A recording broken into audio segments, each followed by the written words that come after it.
آج ہم پیدائش کی کتاب کا 39 باب پڑھیں گے۔ یوسف اور پوتیفار کی بیوی۔ اور یوسف کو مصر میں لائے، اور پوتیفار مصری نے، جو فرعون کا ایک حاکم اور جلوداروں کا سردار تھا، اس کو اسماعیلیوں کے ہاتھ سے جو اسے وہاں لے گئے تھے خرید لیا۔ اور خداوند یوسف کے ساتھ تھا، اور وہ اقبال مند ہوا اور اپنے مصری آقا کے گھر میں رہتا تھا۔ اور اس کے آقا نے دیکھا کہ خداوند اس کے ساتھ ہے، اور جس کام کو وہ ہاتھ لگاتا ہے خداوند اس میں اسے اقبال مند کرتا ہے۔ چنانچہ یوسف اس کی نظر میں مقبول ٹھہرا، اور وہی اس کی خدمت کرتا تھا، اور اس نے اسے اپنے گھر کا مختار بنا کر اپنا سب کچھ اسے سونپ دیا۔ اور جب اس نے اسے گھر کا اور سارے مال کا مختار بنایا، تو خداوند نے اس مصری کے گھر میں یوسف کی خاطر برکت بخشی، اور اس کی سب چیزوں پر جو گھر میں اور کھیت میں تھیں خداوند کی برکت ہونے لگی، اور اس نے اپنا سب کچھ یوسف کے ہاتھ میں چھوڑ دیا، اور سوا روٹی کے جسے وہ کھا لیتا تھا اسے اپنی کسی چیز کا ہوش نہ تھا۔ اور یوسف خوبصورت اور حسین تھا۔ ان باتوں کے بعد یوں ہوا کہ اس کے آقا کی بیوی کی آنکھ یوسف پر لگی، اور اس نے اس سے کہا کہ میرے ساتھ ہم بستر ہو، لیکن اس نے انکار کیا، اور اپنے آقا کی بیوی سے کہا کہ دیکھ، میرے آقا کو خبر بھی نہیں کہ اس گھر میں میرے پاس کیا کیا ہے، اور اس نے اپنا سب کچھ میرے ہاتھ میں چھوڑ دیا ہے۔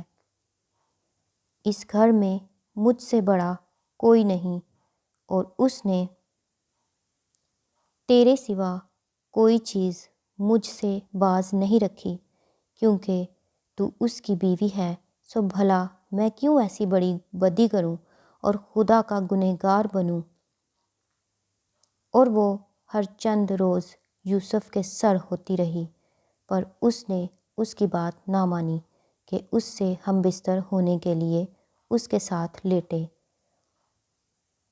اور ایک دن یوں ہوا کہ وہ اپنا کام کرنے کے لیے گھر میں گیا، اور گھر کے آدمیوں میں سے کوئی بھی اندر نہ تھا۔ تب اس عورت نے اس کا پیراہن پکڑ کر کہا کہ میرے ساتھ ہم بستر ہو۔ وہ اپنا پیراہن اس کے ہاتھ میں چھوڑ کر بھاگا اور باہر نکل گیا۔ جب اس نے دیکھا کہ وہ اپنا پیراہن اس کے ہاتھ میں چھوڑ کر بھاگ گیا، تو اس نے اپنے گھر کے آدمیوں کو بلا کر ان سے کہا کہ دیکھو، وہ ایک عبری کو ہم سے مذاق کرنے کے لیے ہمارے پاس لے آیا ہے۔ یہ مجھ سے ہم بستر ہونے کو اندر گھس آیا، اور میں بلند آواز سے چلانے لگی۔ جب اس نے دیکھا کہ میں زور زور سے چلا رہی ہوں، تو اپنا پیراہن میرے پاس چھوڑ کر بھاگا اور باہر نکل گیا۔ اور وہ اس کا پیراہن اس کے آقا کے گھر لوٹنے تک اپنے پاس رکھے رہی۔ تب اس نے یہ باتیں اس سے کہیں کہ یہ عبری غلام جو تو لایا ہے میرے پاس اندر گھس آیا کہ مجھ سے مذاق کرے۔ جب میں زور زور سے چلانے لگی، تو وہ اپنا پیراہن میرے ہی پاس چھوڑ کر باہر بھاگ گیا۔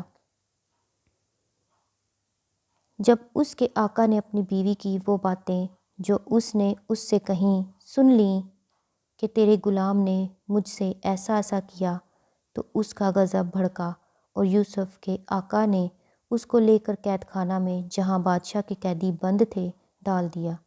سو وہ وہاں قید خانہ میں رہا، لیکن خداوند یوسف کے ساتھ تھا، اس نے اس پر رحم کیا، اور قید خانہ کے داروغہ کی نظر میں اسے مقبول بنایا، اور قید خانہ کے داروغہ نے سب قیدیوں کو جو قید میں تھے یوسف کے ہاتھ میں سونپا، اور جو کچھ وہ کرتے اسی کے حکم سے کرتے تھے، اور قید خانہ کا داروغہ سب کاموں کی طرف سے جو اس کے ہاتھ میں تھے بے فکر تھا، اس لیے کہ خداوند اس کے ساتھ تھا، اور جو کچھ وہ کرتا خداوند اس میں اقبال مندی بخشتا تھا۔